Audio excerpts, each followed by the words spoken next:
It's time for Wealth Wednesday with Yvonne Delry, investment specialist from FirstOntario Credit Union and Aviso Wealth. Today we're talking about tax-free savings accounts, otherwise known as TFSAs.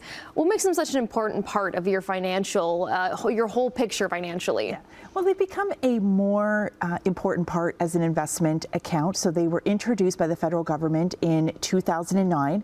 And as we've had contribution limits every year added on, the value becomes significant. So to recap, tax-free savings accounts can be used by every Canadian resident. You don't need to have earned income. Okay. You do need to have a valid social insurance number, and contribution room accumulates after age of 18. Okay. So if you were 18 in 2009, contribution limit for 2025 is $7,000, so you can have of your own contribution money $102,000. So that's a significant value. That's a really significant value. Yes. Yeah. So how can the TFSA help you save and achieve your financial goals?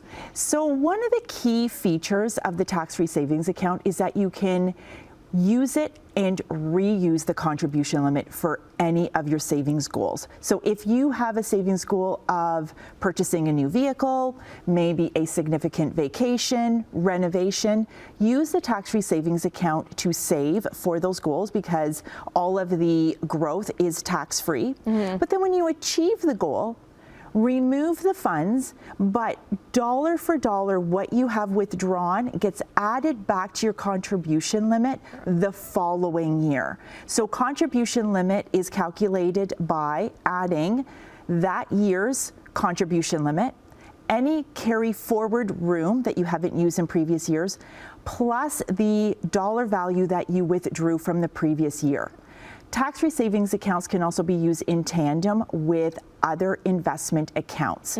So if you have used the full value of the other investment accounts, either the annual or the lifetime, use the tax-free savings for the additional savings if you wanted to save additionally for that purpose. So RSPs, first home savings accounts, and that type of thing.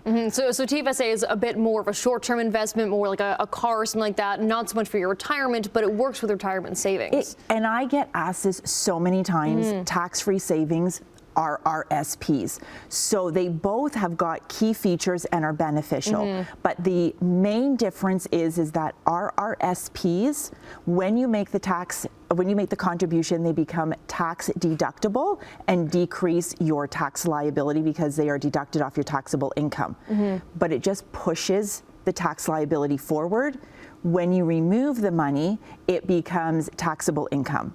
Tax-free savings accounts is after-tax money, which means that the contribution is not deducted off your taxable income, but it does not get added on. So if you are in retirement trying to diversify your income, then you can have RSPs, which is a taxable income, tax-free savings, which is not, which is important for any kind of income structured government program, OAS, guaranteed income supplement. Okay, so a very important account. We have 30 seconds left. Is there any other advice you have for someone who's opening up their first TFSA? Yeah. So the other important feature is that the growth is compounded. So grows tax-free. So if you have a long-term strategy, then compounding that growth without having the erosion of taxes on it can keep up with cost of living and keep your growth intact for you. Okay, Dream, plan, achieve.